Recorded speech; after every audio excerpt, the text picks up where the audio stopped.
Welcome back to the Art of Color and Light. This week we're going to be going over color and emotion. Up to this point, we've talked about color relationships and their relationships to certain light sources and even to other colors, but we haven't talked about one of the most important relationships, the relationships of a color to the audience and what an audience feels given a certain color. So this is kind of a tricky area. There's no absolute right or wrong answer. It's our perception of certain colors in a large part are dictated by the roles that those colors have in our environment. So I may have a completely different reaction to a certain color than someone else, and it just boils down to being individuals. For the most part, there's certain emotions that you can kind of infer that a color will evoke just because those colors are associated with certain objects or things that do evoke those emotions. So we can kind of start there and move on from that. So first up, we have yellow. Start at the top of the wheel. The sun, sunflowers, light, warmth, all these things are associated with yellow. In a more saturated form, yellow is associated with happiness and a sense of well-being. There's a certain comfort that comes with the color yellow. The warmer the yellow, and the more positive the response. When we move from the warm part of yellow to the cooler part, since it is on that border, it's kind of interesting. There is a slightly bigger shift than with other colors as far as the emotional factor. When we move towards the cooler end of yellow, since yellow is basically on one of the dividing lines between warm and cool colors, we start to lose that warmth and we start to, think of things like limes, just sour things because it is kind of a sour color. And for a lot of people, sourness is not a positive trait. And so it moves away, the color moves away slightly from being comforting and happy to a more bitter and cynical feeling. So next up we have orange, and being on the warm side of the spectrum, like yellow, orange brings up thoughts of warmth, but it also brings kind of like the feeling of power. We see orange in the setting sun, in fires, in explosions, in the lava coming from an exploding volcano. A lot of these things are also symbols for power and energy. In addition to power and energy, orange also conjures up kind of a sense of heat. And the way that heat is, at least that how we're going to define it for this, the way heat is different from warmth is that heat is a dangerous version of warmth. Where warmth is comforting, heat can actually harm you. In addition to those, when you lower the value of orange, you get kind of an earthy brown. It could be considered an earth tone. This could be a comforting color or just a very stable color.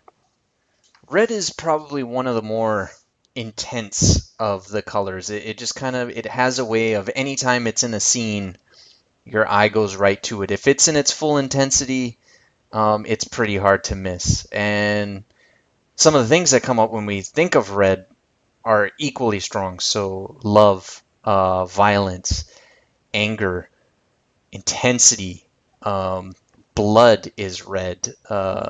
It's just, we have deep down a primal connection to the color red. Red is just one of those colors where, again, it'll just own a scene if it's left in there unchecked. Like I said before, one of the strongest colors in its pure form in the spectrum. Next up is violet, and violet is interesting because it's one of the pigments that's a little, I guess, harder to come by, which is why it's associated with things like power, royalty, superiority, and importance. Some of the reference that I've pulled up, a king's crown. The image to the upper right, some kind of clergy decoration. These are positions of, at the very least, importance in societies. some people might think it's funny that I have the Joker on here, but it's funny because in the comics they actually refer to him as the Clown Prince of Crime. And I till I until I started working in color, I'd never really thought about it, but it's a pretty smart play as far as a color to use for that character. And I mean, we could see, it's not just some kind of artsy fartsy thing. I mean, it's very practical, and on some kind of subconscious level, it really works. So there you go. Almost done. We got blue, and some of the things that come to mind: cool, refreshing, little bit of mystery, and kind of like purple, it's somewhat rare. Um, Blue, we think of the water, the sky, ice, and these things all kind of share a cool, refreshing feeling. So blue comes to encompass that. I know some of you are thinking, well, blue also means sad, and that's actually it can. I'm not going to say that that's wrong, but I think at its core, um, blue more or less represents some of these feelings. Um, we think of blue as meaning sad because it comes from a coined phrase, and we can use blue to show sadness, but to say that that's all that it means would be selling the color pretty short. And rounding out the color wheel, we have green. Green, comes to represent kind of like blue, a little bit of freshness. Uh, Represents nature, or it instills the feeling of nature, of life, vitality, and with vitality, just kind of like a certain lushness. If a forest, you know, to the common person, if a forest is green, that means it's healthy. That means there's enough water, that the climate is temperate, um, that it is an easy area to survive. How correct that might be, judging on which forest you're in, that's neither here nor there. It's just kind of, we have this idea of, if a forest is green, it's healthy and things can live there, and it sustains life. So with that, we kind of round out the color wheel. Just a real quick note about black and white. Black usually will come to represent, or conjures feelings of death, emptiness, weight, like the severity of a situation, or kind of like a menacing feeling. We've got an image from, I think that's The Sopranos, at a funeral, and usually funerals, celebrating someone's life but acknowledging their death. It's usually the norm to wear black. Then we have the all-time bad guy, Darth Vader, and I mean, he's supposed to, everything about him is supposed to kind of make you feel unsettled, and to make you feel like he's a danger. And his color being black isn't a mistake. And then last up is the Tumbler Batmobile from the latest Batman movies.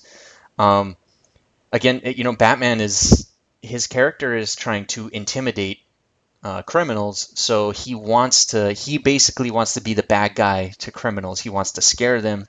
So that's why it's probably a little more efficient to use black instead of how they would portray him in the comics, usually with blue and gray. Just a little scarier. And then on the flip side of that, we have white, and white comes to kind of evoke a feeling of airiness, a light feeling, pure, and overall kind of like a good. It's kind of the counterpoint to black. So I mean, usually when we have commercials that deal with selling you detergent, things that'll clean your laundry, or pure drinking water, they'll use a lot of white. For some reason, super fluffy animals are always cute, but when they're white, there's just a little something. They're almost angelic. Um, they're like little clouds, with eyes and teeth. And then the last image I have is of like a little cherub. And granted, this is probably a marble statue, or at least a cast, but that white helps kind of signify more of a good nature, of good intent. And so you'll see it a lot in situations where that is the main intent that's trying to come across. Um, Another quick note is that, when you think about it, black is the extreme lack of light, and white is the presence of all light. So really, it goes even more, I guess, basic than all these feelings. It's, as human beings, we don't like the dark. We can't see in the dark. The dark is not comforting. So a color that represents that is overall not comforting. There can be positive things associated with black, like black suits are sophisticated. I mean, it kind of means, it can mean more money, more affluence, because that's the way we associate, at least in Western culture. That's how we associate with black. You'll see black tie events, movie premieres have a lot of people wearing black.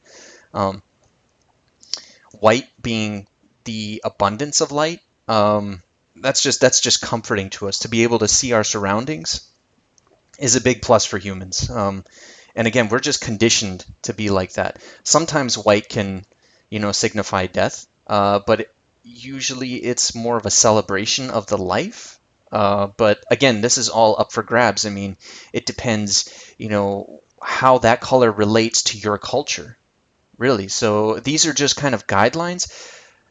White doesn't necessarily have to be a good color, but it is airy. And I think that's what you could walk away from this with is white is a lighter presence of light, and black is a heavier absence of light.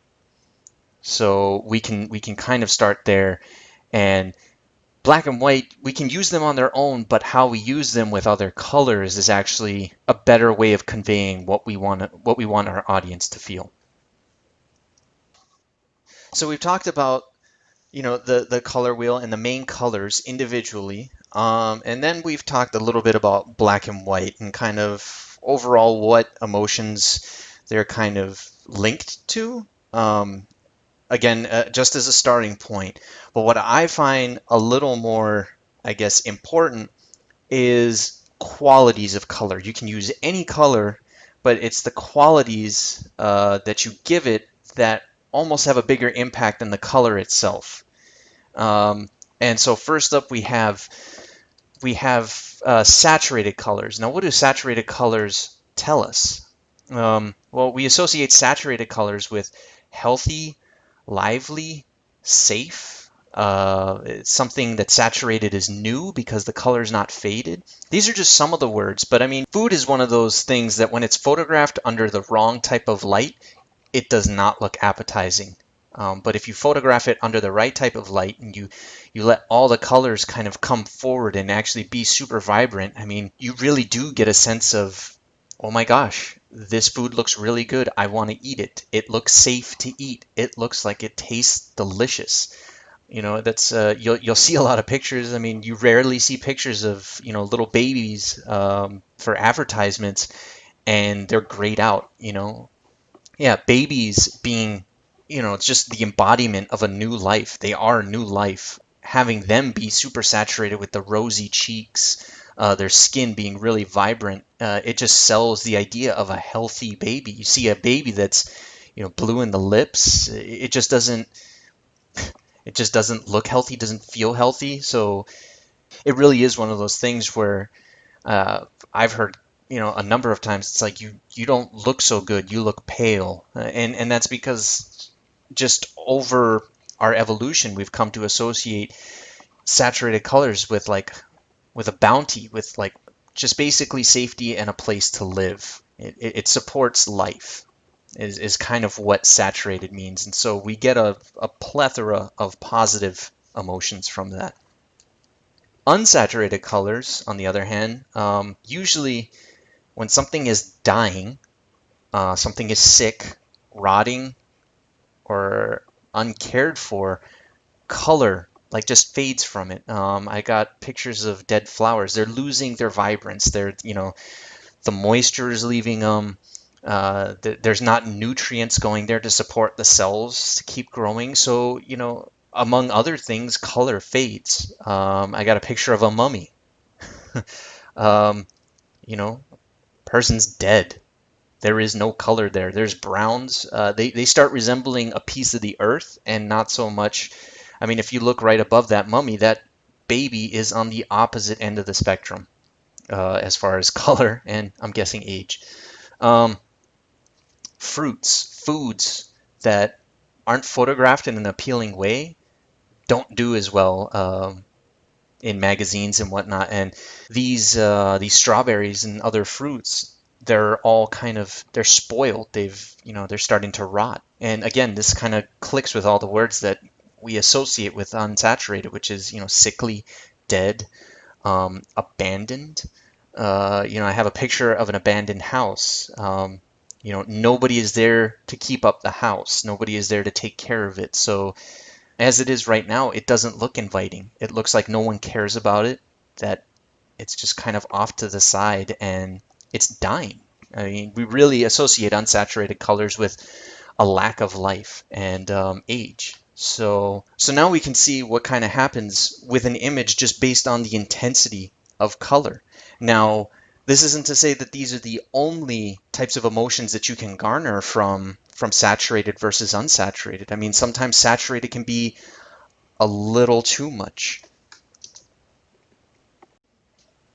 Just wanted to talk real quick about using saturated colors in kind of, I wouldn't say unconventional ways, but in different ways. We talked about how saturated colors more or less have a positive effect, but when we mask something negative like a villain or a villain's environment with saturated colors, we kind of get this mixed feeling going.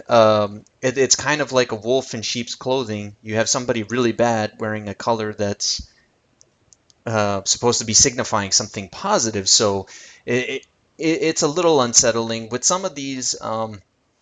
Namely Dracula from Francis Ford Coppola's Bram Stoker's Dracula on the right. Um, that red serves more as a symbolism of blood since it's Dracula. But you have other characters like the Joker and how he's supposed to be, this bigger than life character. And so these saturated colors support that, but it also makes him somewhat more unsettling. There's a mask of friendliness. We know he's a bad guy, but he has this layer of these colors that are inviting. Same thing with Captain Hook. Again, he does have a hook for a hand, and his dominant color is red. But I mean, it's that idea of this kind of opulence, this richness that he has that he's not your typical in the shadows, dark bringer of death. He is a loud character covered by these saturated colors. And then we have character from Harry Potter, and her role is to kind of, she comes in as the interim headmaster, and she comes off super nice, but she's super mean. And so those saturated colors, she wouldn't come across as much of a threat. She wouldn't come off as if she was hiding something if she wasn't wearing bright colors. It just kind of sends a mixed signal to the audience, but then the story clarifies. So, is she coming in? Is she a good guy? Is she a bad guy? But then her actions kind of speak louder than the colors that are used to represent her. And as you know, in Harry Potter, in Hogwarts, everything is very desaturated, so it also makes her a focal point in almost any scene that she's in. So yeah, just a couple quick notes. Again, we'll kind of go into this a little more in depth, but I just wanted to plant the seed of saturated colors don't always have to be positive, they can be negative. In addition to the intensity of colors and the emotions that those can convey, I think it's also worthwhile to mention, and it's actually very important, the value of colors. So adding white to a color is called tinting the color. And so when we add white, I mean, what are we doing? Well, we're lightening the value. We're kind of lessening the intensity. But mainly we're lightening the value. It doesn't become another color per se, but it does become a lighter version. So reds go to pinks, blues to kind of like a pastel light blue. And I kind of refer to these as pastel colors just because they're lighter And with these colors, and you'll see, I mean, we have, reds, greens, blues. So with these colors, the attributes of white are kind of added in and almost dominant. And usually when we have tinted colors, we still get the same feelings of lightness, airy, freshness, and overall peacefulness. One of the images here, second from the right, is actually a nursery, and nurseries is a really popular place to use lighter colors. It feels a little, the whole room. It sounds weird, but the whole room feels lighter. There isn't as much of a weight. And I think, we get this from, as I have an image of clouds. Clouds, just, there's a lightness to white, to anything with white mixed in. It feels not as heavy. It feels thinner in some ways, partially because, that pigment is taken out. So visually, it's just brighter, it's lighter, and we associate that with a sense of not weightlessness, but reduced weight. A lot of candies are pastel. And these are just some examples of, very rarely do you see a funeral where everything is in pastel. It's like a celebrating kind of color, or a positive overall kind of feeling. When we have colors with black added to them, I think, it's really important to reiterate that we're not adding a complement. We're not adding any colors. We're only tweaking the values. We're tinting, adding white, and shading, adding black. So the overall temperature might change somewhat, but I mean, the color is still, it's just a lighter version of itself, or darker. And so with shaded colors with black added to them, we get, some of the same feelings that are associated with black, mixed in with that color. So we get a sense of weight, of heaviness, an intensity. It's mysterious or menacing, an ominous feeling. Again, this goes back to that whole idea that, as human beings, we're conditioned to want to kind of be able to see our surroundings, and the less we're able to see of that, the more we perceive it as a danger, as a threat. Again, you can see that a lot of these colors are really saturated, but we don't get that vibrant feeling that we got with just purely saturated colors on their own. We get a feeling of, intensity, of just this, ominous. I mean, the second picture from the left, that could be the point of view. If it was in your story, that could be the point of view of, the Jack the Ripper following this lady home, or, that forest. Even though those greens are bright and saturated, and there's life in there, there's also a little bit of darkness, because that black is so overwhelming and heavy. I mean, it helps when you have, a shaded color, and it happens to be depicting skulls, because that's just kind of the embodiment of death. But then we have this image all the way to the right of the clocks. There's really, I mean, you could infer whatever you want from the symbolism of clocks, but it's a clock, and it's very dark. All the reds are shaded to a very low value. And it just kind of, this could be the happiest place in the world, but with this lighting scenario, it feels pretty creepy. Like it, feels like somebody is worshiping a devil clock or something. So having, talked about both tinted colors and shaded colors, I think it's important that this actually does tie back to the first class, or the first lecture, where we went to high key and low key, and we were talking about values. High key just kind of has a lighter, ethereal feeling. So it makes sense that when colors have white added to them, that the overall feeling of the scene might feel a little more promising, a little more hopeful. Whereas when you start adding more dark values to your scene, you may kind of take away that hope. You may start hinting at the opposite, that there's something menacing coming, that there's a danger somewhere around there. So really all this stuff is kind of tying back together. We have, color and value don't really stand on their own. Value can, You can have value without color, but you can't have a color without value because every color has an inherent value. So these are just some things. I know this is a lot to take in, but I mean, these are kind of like the elements that we can use to manipulate the emotions of our audience, that we can paint a moment and have them, feel exactly what we want them to feel, or at least get within the ballpark. Um, and we can use these to kind of, manipulate them in ways they weren't expecting, like we saw with some of the villains, that they, we can, maybe if we want a very dangerous environment to seem very, very friendly, we can use a lot of the brighter colors, but then we can do subtle things to make it just feel a little bit off-putting. So these are just some of the tools that we can use to start playing with the emotions of our audience and to kind of get them to feel what we want them to feel given a moment, or we want them to associate a feeling with a certain location or a certain character. So here's a quick example of using colors to represent certain characters in addition to their environment. This is from Bug's Life. On the left, we have the grasshoppers, mainly represented by warm colors like orange and red-orange. And then we have the ants on the right, who are represented by blue, blue-green, and blue-violet.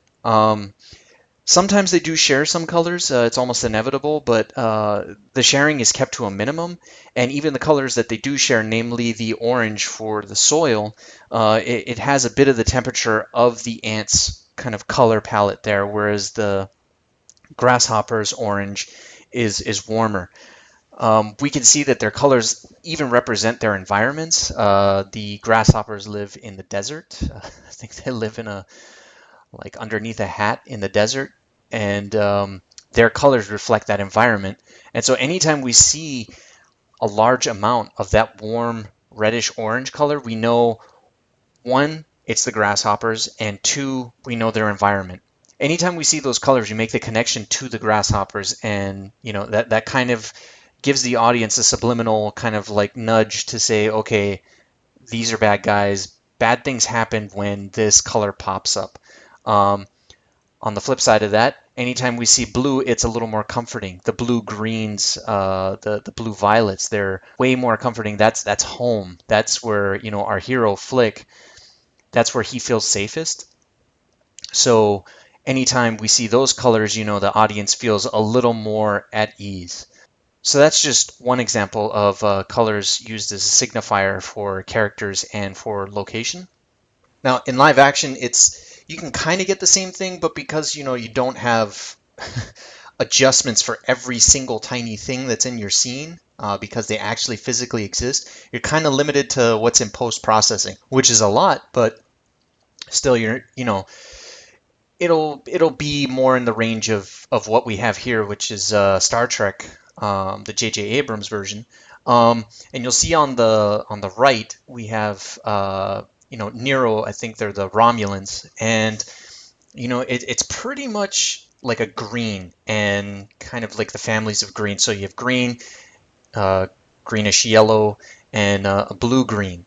So that's kind of, anytime we're in the Romulan ship, we see those colors. Depending on, what the mood is, it'll be a variation. But you never see those greens and those blues when you're on the Enterprise. Another thing I wanted to point out was that on the left, we have overtones of kind of just this really kind of cool blue. I would almost say like an ultramarine blue, which is on Dr. McCoy's shirt, and also it's Spock's uniform. But at the Academy, it's kind of a subtle thing, but everything is red. All the uniforms are red, so we kind of early on we established that red is kind of a friendly color. Uh, Basically, what they're establishing is that there's two separate environments, two separate locations with two separate characters or character types. And you'll notice if you watch the movie when I'm sorry, I'm going to spoil it for you, but when Kirk and Spock go over to the Romulan ship, they're kind of inundated with that color because, that is the lighting scheme of that environment, but, they don't feel like they're in their natural environment. So just kind of a quick thing to point out that while it may not be as overt sometimes as it is in animation. It is there some of the times. It depends what the art director wants, what the director wants, and the same thing goes for you can apply the same principles to like comic books or video games. I mean, these are by no means limited to any kind of just film. I mean, it's any kind of visual storytelling element, whether it be comic books, games, animation, or live action. You can use these principles to kind of guide your audience along and kind of be able to hint at what emotions they should be feeling. You can have them associate a certain color with a certain mood, character, environment. So this is a extremely sped up demo. I think I sped it up like 200%. But so I'm gonna take you know uh, kind of what we were talking about in the first class with Red Riding Hood, and just do a moment like where she's in the woods and see if I can get a feeling across. Now I'm not gonna do it. I'm not gonna do several images for this, so we won't have a juxtaposition, but we'll go over some of the things that I'm thinking about. First up, I know there's a lot of amazing artists that'll just go in and start painting. Um, I I'm not that amazing. I'm sorry. Uh, I like to sometimes draw out the composition using I'll start off with a grid or just kind of like a rough idea of where the vanishing point's going to be and where my horizon line is. And I just start massing in, or roughing in uh, just the drawing. Um, yeah, just kind of, trying to get trees in there, trying to not make it completely symmetrical. Um, I'm not worried. Most of all of this is going to be painted over. So at this stage, um, I'm not worried about a pretty drawing. I'm just trying to, basically, these are, when you're taking notes in a class, to study for a test later, anybody else looks at your notes and they may not be able to tell what's going on. So it's just for you. So got my little line drawing there, and I filled the image with an 80%.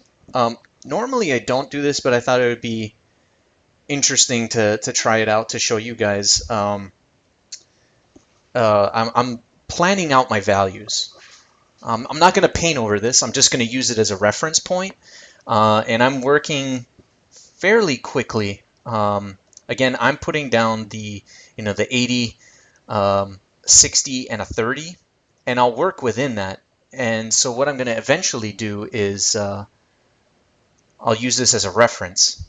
But as I'm doing this, I'm trying to, you'll notice that I'm not really drawing within all the lines.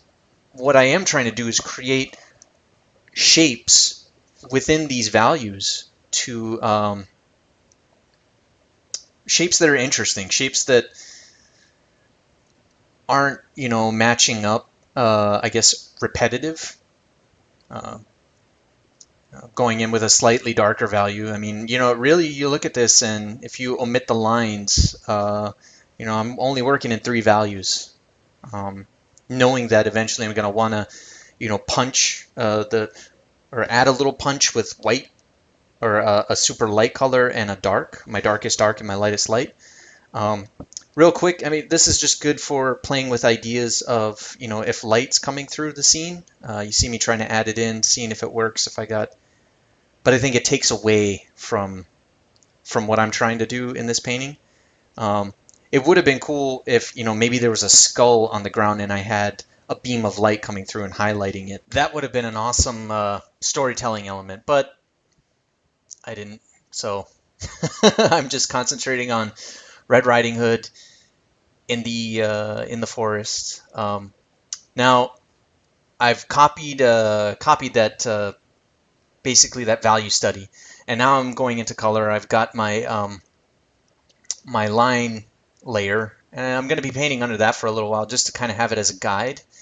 And now I'm filling in with I'm roughly referring back to those values, just to kind of now I'm adding color to those values, or a hue. And I have my little reference up in the left-hand corner. Awesome reference. I almost wanted to just, I mean, you could basically just start painting that, and that would have been an awesome setting. But it's a little warm, and you can see that I'm getting a little caught up going into the warm realm of that green, and I'd really like to keep it cool or cooler. Because what I'm thinking at this point is Red Riding Hood has a red cape, and so I'm going to kind of go back to that complementary color scheme, or that split complement, and use some of that, like a blue-green. Not so much a green-yellow, but I think at the end, I think it kind of works okay. This is not meant to be a finished painting by any means. This is just kind of working out enough detail where you could, if you had an art director asking you for an image, you could hand them this rough. And you could say, this is kind of what I had in mind for the composition, for the color. And they can either say, keep going with that, take it to a finish, or it's good enough, or, maybe explore some different options. So, it's kind of better to invest a short amount of time with an idea and get it in front of your supervisor, or get it in front of your art director, production designer, whoever, and, get their feedback, so you're, not totally going in the opposite direction of, kind of where they want to go, or what they've established. Yep, still just kind of going through, roughing in red, a very red. Still kind of, I think I'm a little too comfortable clinging to, the color notes that are in that piece of reference. Right now I'm trying to, kind of harmonize that red with the green palette that I have going right now, and just kind of playing with that a little. This is actually more of the way that I paint when I'm painting outside, or plein air, a digital plein air. If I need a certain color that's, it's a slight shift in the color. I'll use an airbrush to kind of just almost like glaze over a couple times, and then I'll color pick from within that. Just kind of going in, establishing some darker values in there. I'm constantly looking at the thumbnail in the upper right, just so you guys know. Just seeing if it reads. And I think I got a little too caught up with painting that red so bright, and so I think it goes against the value structure, but I'll be clicking on that black and white image. And something I didn't call out before, at the top I have an adjustment layer. It's a hue saturation adjustment layer, and I turned the saturation all the way down. So every time I click on that layer, I get a black and white view of my painting to see if the values are matching up. Now I'm adding in some other values, and just kind of really just searching for something. I mean, I'm pretty confident at this point, not so much with the painting, but with the idea that if I have a predominantly cool forest and kind of a muted red, I'll get kind of the feeling that I want.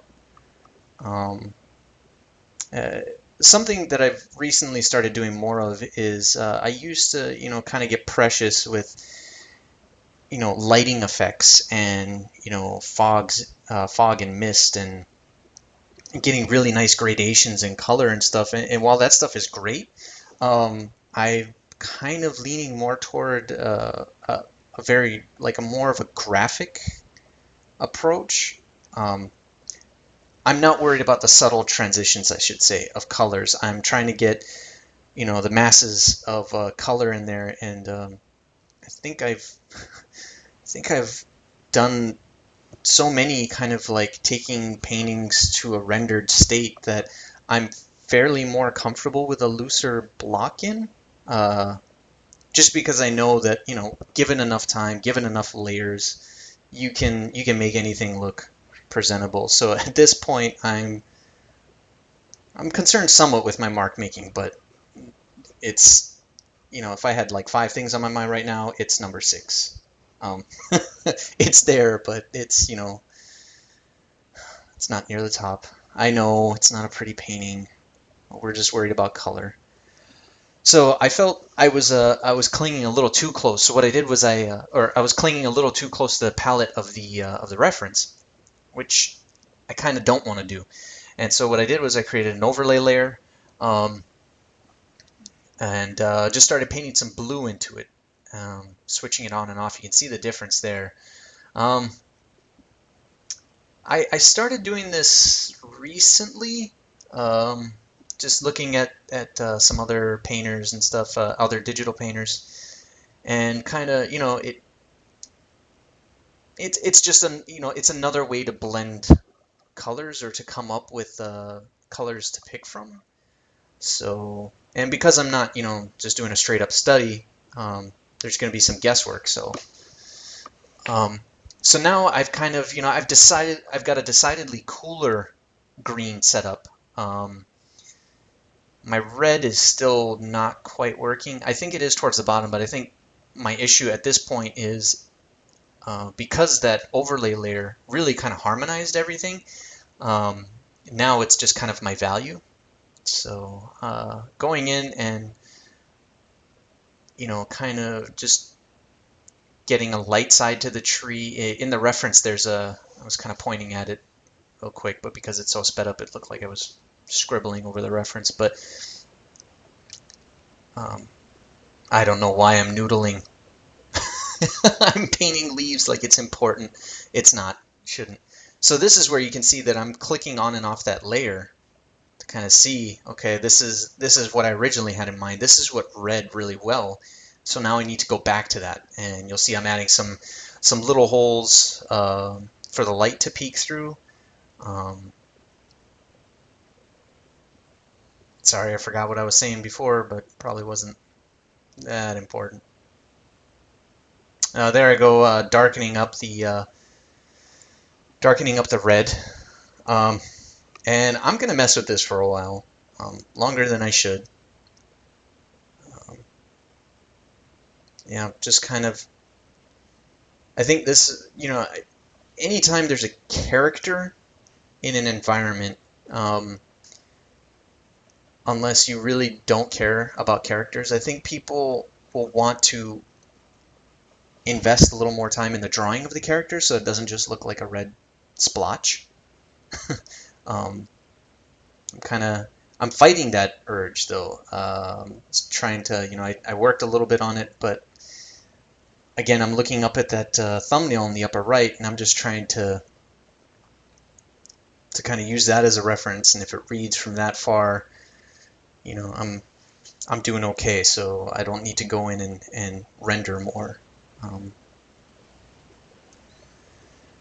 Yeah, just trying to get in enough information. Um, just so that people have a decent idea of where this is taking place. You know, this is obviously not in the middle of a city. Um, Painting a little bit of the highlights on the rocks. Um, a little bit of moss. I really like the look of the moss. It just, we associate certain things. There I am again with the value checking, but we associate certain things with like moss. We know that it's a wet climate, it's a natural climate, or a natural environment. Um, so I'm kind of going into the that light area, and so my thinking at this point is who this if you break down the moment into a word or into a sentence, Red is entering the forest. So Red is kind of, she's the main subject of that sentence. So I want to highlight Red. I could have done the reverse and highlighted the forest, but I had this great reference next to me, and I wanted to paint this shot. I don't know. Yeah, just going in, establishing some of the darks. I'm going to smaller shapes. I may go back to bigger shapes at some point, but so I was this is where I was a little concerned with that the shape that was surrounding um, Red Riding Hood was a little too symmetrical. It was a little too neat, so I'm just playing with um, some different shapes or something just to kind of break up um, the symmetry of that shape. And I don't think I did much different, but I'll keep playing with it as we're going, and I'm clicking it on and off.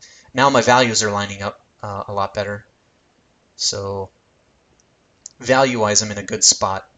And the thing is that once you get to a stage where your values are, it's a very definable or very clear read, you can go back in and start kind of, maybe you're using something slightly lighter than an 80 to pull out some of the highlights. I mean,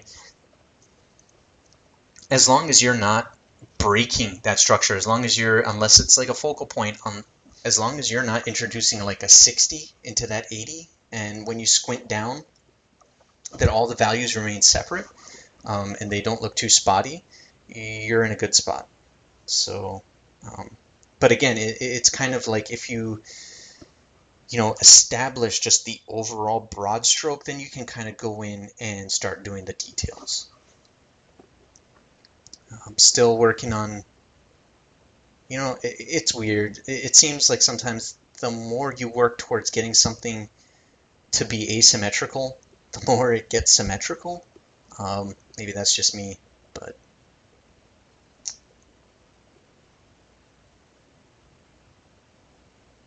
I really like overcast light, or just kind of diffused light.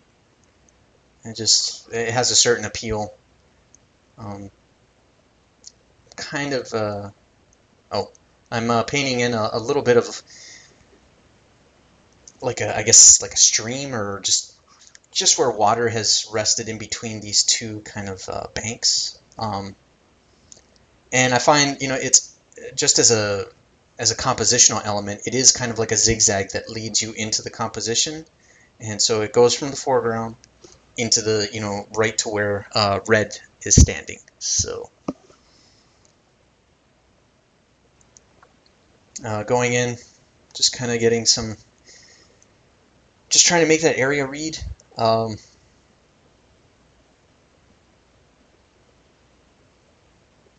think I'm going to try and hint at some of the light coming through the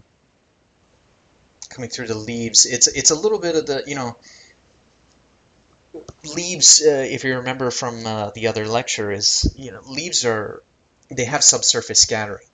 They're translucent to some degree, so light is kind of going through them, and then that light that's making it through is, slightly tinged with that color. So if you think about it, the forest is just a whole bunch of like these colored cellophane papers, kind of with the light running through them. So I was just checking my values again to make sure I wasn't deviating too far from the plan.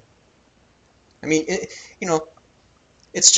kind of a starting point. You don't have to stick to it, but it can help you out, especially if you're just starting out with trying to do scenes, even if they're not super exciting like this one.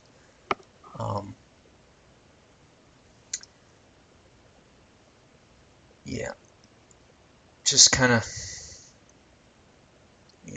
I mean, the broad strokes are there, so now it's all about kind of doing the little tick marks, adding leaves, adding enough little indication so that when you do hand it off to your art director, production designer, whoever, your client, they can look at it and get a, pretty reasonable, they can get a pretty good idea of, what you're going after.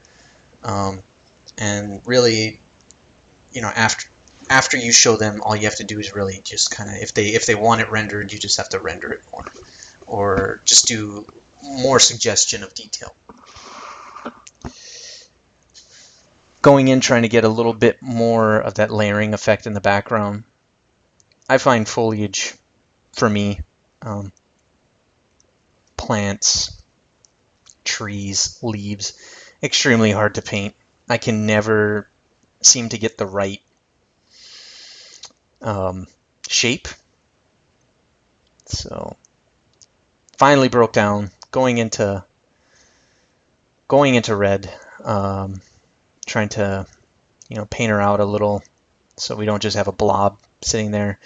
I struggle with the colors here. Just I'm it's kind of like you don't put down the right color, you go and pick another color, and I just didn't have a good idea in my head of what I wanted her to look like.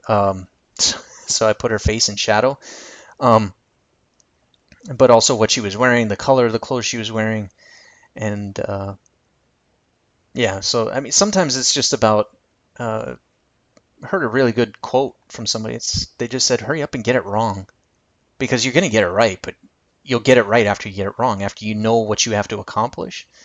And that only comes from getting it wrong.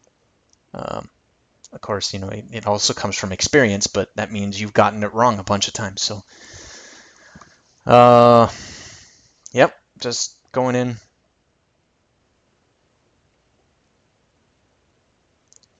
I think at this point I'm deciding, okay, how much of this should I actually paint, and how much time do I want to spend here? Because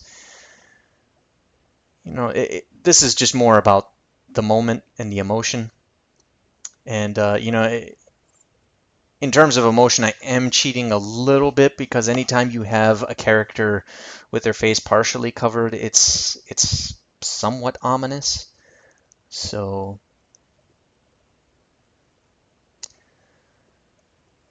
I keep zooming out to make sure that everything's working. Uh, just a real slight note: you'll see me change all of the undergarments, all of the like everything under the cloak. I'm changing that to like a redder, or more of a like a violet color. It was reading dirty. It wasn't reading like, why. I know it sounds dumb, but this is the kind of stuff you got to think of. Why is a girl who wears such a red cape wearing such drab, brown, earthy tones? And so, yeah, just kind of going in with her face right now. I'll come back to the clothes, but yeah, I'm adding a little red. I just feel like it's just too big of a departure. Um, and it's the value's a little light, and I don't want to confuse the viewer. So there we go. It's kind of everything's just kind of harmonizing together.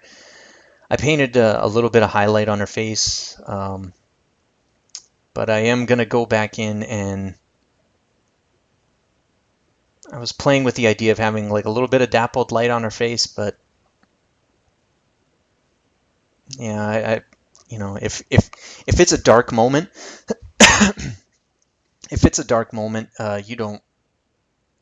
you want to sell darkness. By throwing in little rays of light, it might be scary, it might not be. But with this, it's kind of there's a very ominous feeling. At least I think. Um, so I'm just trying to add in a little bit of the fill light, kind of like a really kind of bluish green, greenish blue color. Trying to get a little bit, I was trying to do something with the height of red, that she's small, that her cape is on the ground, so that she looks even smaller. Um, I'm playing with a overlay layer, because I felt I wasn't able to get the right tone for her skin, and so again, it's just a really quick way to kind of play with some colors. For the most part, I try and um, try and pick the colors out of the color picker, or out of the color swatch thing. But sometimes you could spend forever doing that. So when it comes to stuff that I just don't seem to be getting right away, especially if I'm on a deadline. But just adding in a little bit of ambient occlusion towards the bottom. Kind of darkened her face a little because I felt it was a little too bright. Um, you know, Somebody could, nail me on the red um, on the top of her hood as being, where's that light source coming from? But, it doesn't bother me too much. Again, this is like one of those things that you would address when you get into, a tighter painting, a finished painting. I was trying to see if I could just play real quick and turn her head because I didn't, her looking straight at the camera, probably not the most awesome thing, but trying to throw in some other kind of element, like her hand or something. I was thinking for a second to put in her basket, but I think, just for this rough, I think that might be something that gets in the way. So, yep, just kind of taking note, checking my values. Drawings change quite a bit, but the values are pretty much the same. So I'm gonna try something. Well, maybe not right here, but just going back in, refining some stuff. Just adding in more hints of foliage. A little bit goes a long way. So just kind of going back in, trying to carve out some shapes, negative shapes, positive shapes. Just, trying to get a little more, I guess, variety. And again, this will serve as the color rough. If I was to take this painting a little farther. But I would say, after this, you have your color rough, and you can always refer back to this. But I would say, you could always, and I do this quite often, just draw over your painting. Stop looking at it as color and then go back to line, or just go back to pure shapes and try and get variety in there. Try and to not get repetitive shapes unless it's what you're looking for. Something that I keep looking up at the thumbnail. You'll see those two trees that are pretty close to the center of the composition. They're fairly the same size. So I'll go back in and try and address that. But right now I'm building up a little bit of depth. Just trying to add some layers to the foliage.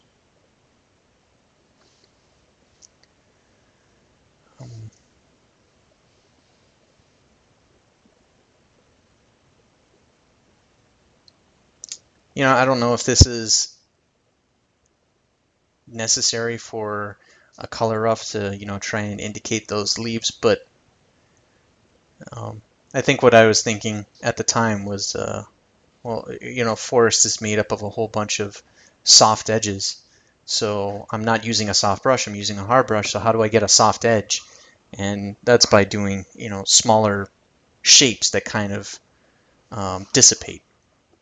So going in, painting some more rocks. Rocks are fun. Yeah, I think, for this whole painting, I think I just used a flattened chalk brush with no texture on it. That in the airbrush. So right here, what I'm doing is I copied the whole image, and I'm playing with the idea of putting some reflections in that water.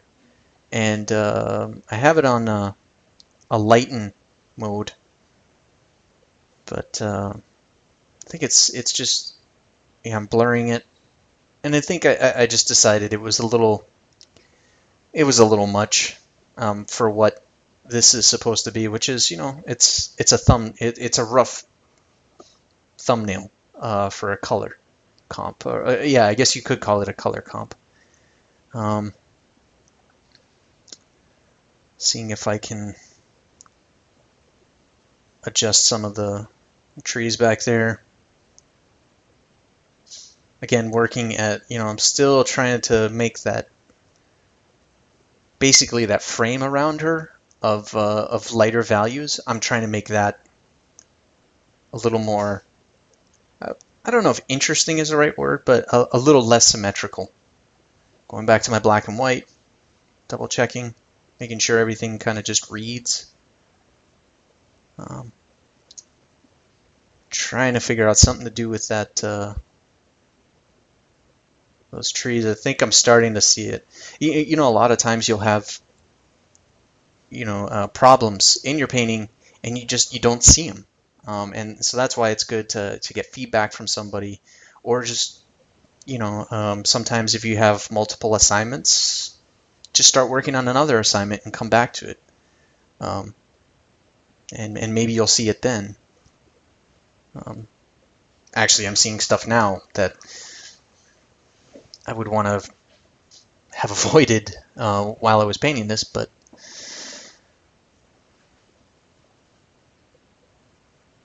just going back in. This was something I just kind of stumbled on. I started grabbing that, I think it's it's about maybe 30% in the background, and I started layering that to kind of build a little more feeling of layered in the background. Got rid of that weird line that I had back there. Kind of, hinting at the idea that she's coming from an opening to kind of like an enclosed area of the forest. So I was playing with the idea of figuring out some way to make the edge of, I was getting a little concerned with making that little puddle area, that little stream, look like a stream. And at this point, it's, if I was doing this for a client or for my art director, maybe they'll say, well, we don't want a stream there. We want it to be, they could very well want this to be a well-traveled road. So there wouldn't, maybe there would be water in wagon wheel marks and not just a generic stream in the middle.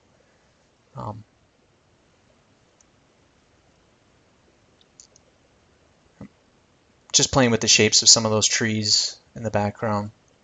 I think, now looking at it, I have Red Riding Hood almost in the middle of almost the exact same amount of trees. So it's, but that's composition. That's something that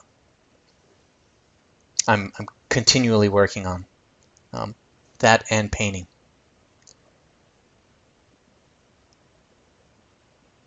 Yeah, composition is a whole nother. There's a whole bunch of classes that will talk about composition and how to do it well, and I highly recommend them. I was doing something there, and you'll see me undoing. I noticed that there was this like nice reflective quality of some of the leaves, and they were bouncing back some light. And I was trying to get that in there, but then I realized, well, that's probably going to break my value structure. So just because it's in your reference doesn't mean you have to paint it. And sometimes you get caught up and you're looking at a painting and thinking, oh man, that's so cool. And you forget that you don't have to paint it. Here I am. I'm breaking up the shape of, breaking up the thickness of that tree, just to get it a separation from the tree to its immediate right.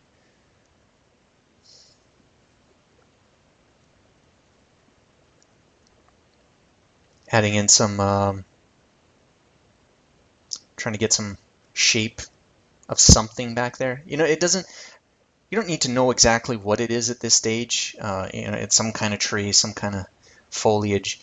You can always, when you have to get down to the rendering portion of it later, you can always figure out what it is. You can always, find a bunch of reference of forest stuff and, put it in there. Um, just checking my values. Pretty close to what I set out for. Maybe not the most dynamic composition, but we at the very least we get a feeling that she's alone, that this environment is definitely not happy land. Trying some different things. I wouldn't recommend for like a color rough going into filters and tricks and stuff. But I was trying something, a lighting effect that I learned, but it didn't work out. So I decided at some point that this was just a little bit too happy of an area. I know it doesn't look like a place I'd want to hang out. Well, maybe to paint, but so I tried adding in some fog, just a little bit of mist, a little bit of just an obscuring element, so that we can't see everything. It's a little heavy-handed with that, so I'm going back, erasing, but yeah. I think it adds a little more depth, and it just adds a little kind of doesn't feel like a welcoming area.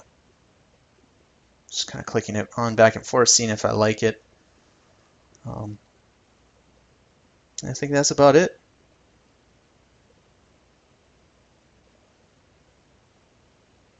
So your homework this week would be painting 3 thumbnails, and thumbnails. I mean thumbnails. Kind of go to the level that I was going to. We're not worried about making super pretty images. So 3 thumbnails. It can have a character and an environment, or just an environment, but most importantly, it should convey a mood. Goal, again, is not a finished rendered painting, but a thumbnail that gives enough color and shape notes to describe a location and a mood. Use reference for locations and color. Be sure not to, copy your reference, but use it as reference. Kind of pull from it the elements that you like and that you want to use. But, just this isn't a study. This is an image. This is a thumbnail for a moment. So for this assignment, actually make them only 500 pixels on the widest side. That's just because if I give you guys more to work with, you're going to want to get in there and really noodle with some of the details, and it's not about that. These really should be thumbnails. 500 pixels is actually it's a little big for a thumbnail, especially if that's all we're using it for. So this is just to emphasize color, light, and mood over details. So if you start painting small little tiny things, just stop. It means you're done if you've basically painted the rest of the painting. So 3 thumbnails depicting 3 different moods, and yeah, try and have fun with it, and see you guys next time.